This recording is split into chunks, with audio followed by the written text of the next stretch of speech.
Παρουσίαση της DCS SpyPen HY001.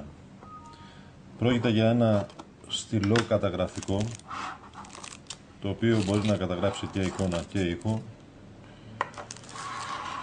χωρίς να μας έχουν πάρει χαμπάρι. Τι περιλαμβάνει το κουτί?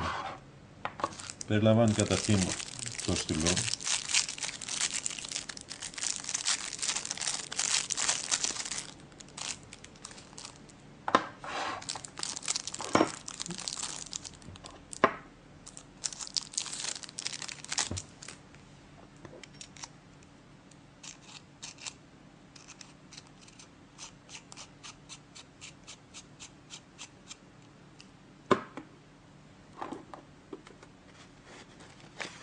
και μέσα στο κουτί βρίσκουμε ακόμα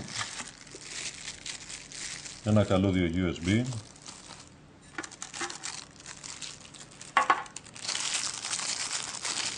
και έναν φορτιστή ρεύματος.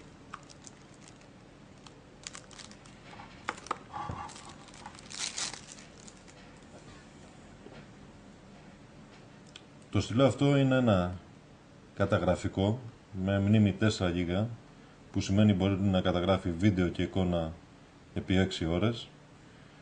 Σε αυτό εδώ το σημείο βρίσκεται η κάμερα. Ακριβώς από κάτω είναι το μικρόφωνο. Υπάρχει ένα ενδεικτικό LED λειτουργίας και μια υποδοχή που μπορούμε να εισάγουμε μια καρφίτσα για να κάνουμε reset στο σύστημα αν χρειαστεί. Το συγκεκριμένο μοντέλο διαθέτει 4 GB μνήμης, που όπως είπαμε και νωρίτερα μπορεί να καταγράφει επί 6 ώρες βίντεο. Βέβαια η μπαταρία διαρκεί 3 ώρες σε πλήρη φόρτιση. Το ανοίξουμε από εδώ, βλέπουμε την υποδοχή USB για να συνδεθεί με τον υπολογιστή. Πώς λειτουργεί τώρα? Υπάρχει στο πάνω μέρος εδώ ένα μπουτόν λειτουργίας. Αν το πατήσουμε μία φορά, το λαμπάκι γίνεται κίτρινο και φορτώνει το πρόγραμμά του. Το ξαναπατάμε άλλη μία φορά και μετά από λίγο θα γίνει μπλε, όπως τώρα, και αρχίζει πλέον η καταγραφή. Αυτή τη στιγμή καταγράφει και εικόνα και ήχο. Ας καταγράψουμε και τον εαυτό μας εδώ.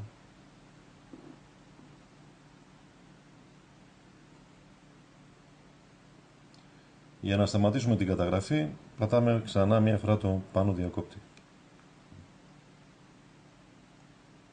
Από μπλε θα γίνει κίτρινο, που σημαίνει ότι έχει σταματήσει την καταγραφή.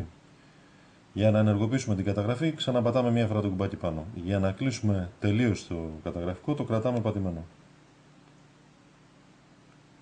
Οπότε και έκλεισε. Αυτή είναι η χρήση, είναι πάρα πολύ απλή η χρήση αυτής της συσκευής. Έχει ένα μπουτόν μόνο και βέβαια μπορεί να λειτουργήσει και σαν στυλό.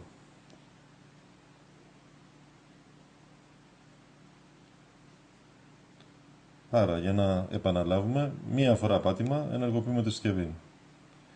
Άλλη μία φορά ενεργοποιούμε την καταγραφή. Όταν το λαμπάκι γίνει μπλε, χρειάζεται λίγο χρόνο. Τώρα δηλαδή καταγράφει. Άλλο ένα πάτημα, σταματάμε την καταγραφή. Και εδώ θέλει λίγο υπομονή, όπως τώρα λέει, θέλει 2-3 δευτερόλεπτα για να ανταποκριθεί μετά το πάτημα. Είναι για να κάνει save το αρχείο. Παρατεταμένα πατημένο σημαίνει κλείσιμο της συσκευής. Από εκεί και πέρα τα 4 GB που έχει σαν μνήμη μπορεί να χρησιμοποιηθούν και σαν flash drive. Δηλαδή μπορούμε να αποθηκεύσουμε ό,τι αρχεία θέλουμε σε αυτό εδώ το stick.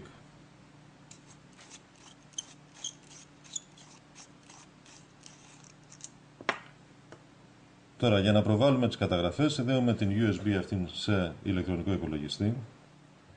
Ο υπολογιστής αναγνωρίζει τη συσκευή σαν έναν αφαιρούμενο δίσκο, τον οποίο μπορούμε να τον ανοίξουμε και να παρατηρήσουμε τα περιεχόμενά του. Όπως βλέπετε υπάρχει ένα αρχείο εδώ, το VLC Free, το οποίο είναι ένας player που πρέπει να εγκατασταθεί για να μπορούμε να προβάλλουμε τις καταγραφές μας. Υπάρχουν οδηγίες στα ελληνικά. Υπάρχουν οδηγίες για την αλλαγή ημερομηνίας και ώρας της συσκευής. Εδώ έχουμε τις οδηγίες στα αγγλικά και εδώ έχουμε τον φάκελο των καταγραφών. Για να προβάλλουμε λοιπόν μια καταγραφή, ανοίγουμε τον φάκελο Movie, στη συνέχεια τον φάκελο Record και μέσα εδώ έχουμε τα αρχεία των καταγραφών μας. Κάνοντας διπλό κλικ σε κάποιο φάκελο, σε αυτόν παραδείγματος χάρη, αυτή τη στιγμή καταγράφει και εικόνα και ήχο. Καταγράφει την εικόνα ακόμα. Βλέπουμε την καταγραφή.